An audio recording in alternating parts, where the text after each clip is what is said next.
All right. What is up, guys? Georgia completely dominated yet another SEC opponent. The final score was 37-0. 37-0. Second game in a row, Georgia shuts out an SEC opponent. This happened to be a top 10 Arkansas team. Arkansas is a very, very solid team. I think they'll win around 8 or 9 games this year. So nothing against Arkansas. Georgia is just that good. I know a lot of people gave Arkansas some, or at least Arkansas, a lot of people gave Arkansas a good chance in this game, especially with JT Daniels being out due to injury. We'll talk about that later. But Stetson Bennett came in. He just went a 7 of 11 for 72 yards passing.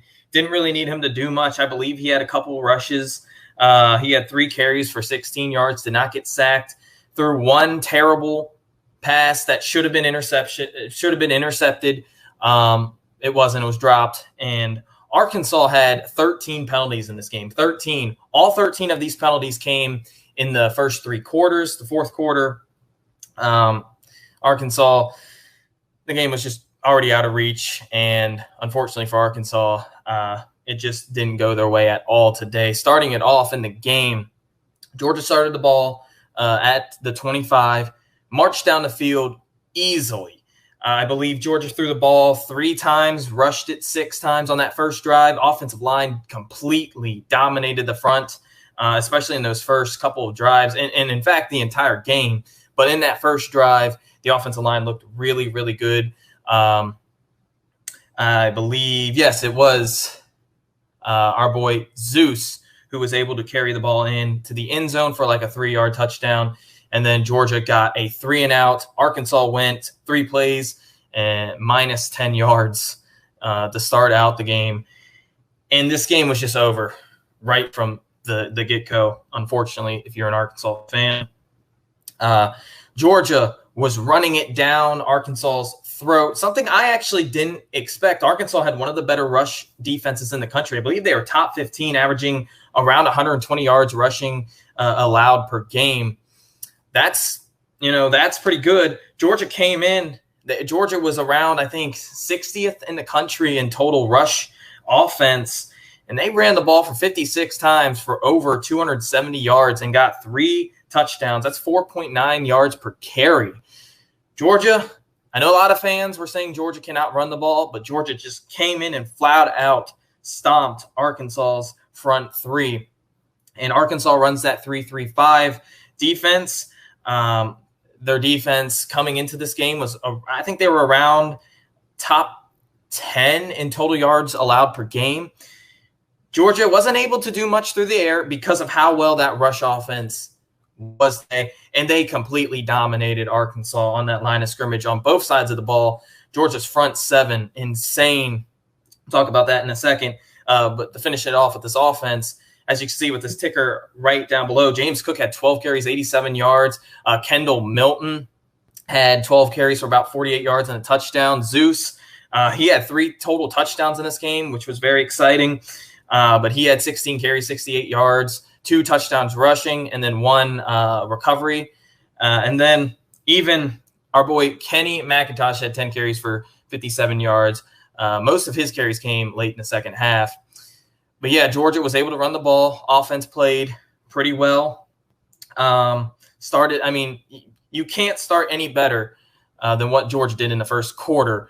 21-0. It was 14-0. Georgia got 3 straight 3-and-outs in a row. Blocked. I think it was Dan Jackson blocked the punt, recovered by Zeus in the end zone, made it 21-0. And Arkansas, unfortunately, couldn't do anything in this entire game. Again, second straight shutout for the Dogs. Second straight shutout against SEC opponents. This is the first time since, I believe, 1980 that this has ever happened. The same year Georgia won the national title, just keep that in mind. But looking at this defense, Arkansas was held to just 162 yards. If we're being real, I believe Arkansas had 60 or 70 yards in the fourth quarter. But still, an insane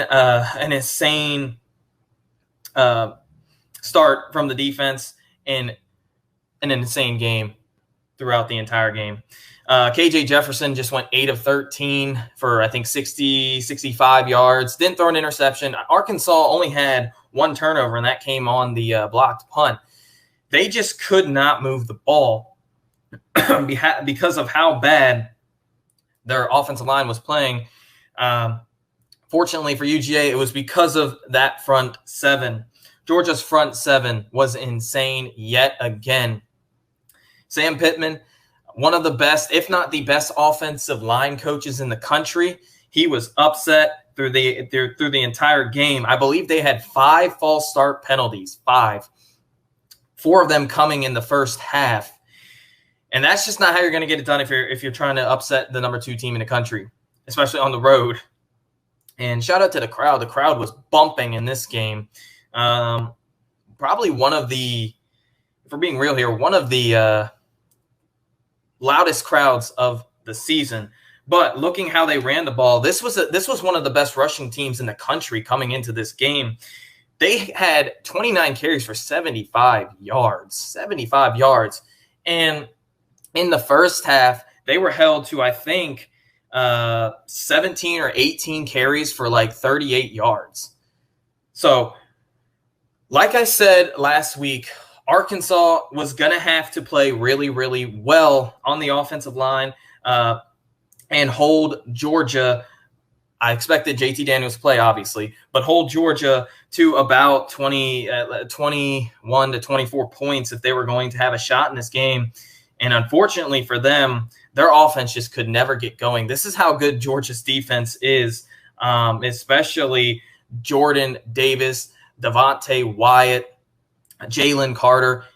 It all started in the middle of that defensive line for UGA. This is why Georgia's rush defense and rush scheme is probably the best in the country. Don't even just look at stats. Watch how these teams play, and you can really, really see how Georgia's scheme is by far one of the best in the country when it comes to rush defense. But yeah, KJ Jefferson just could not get going.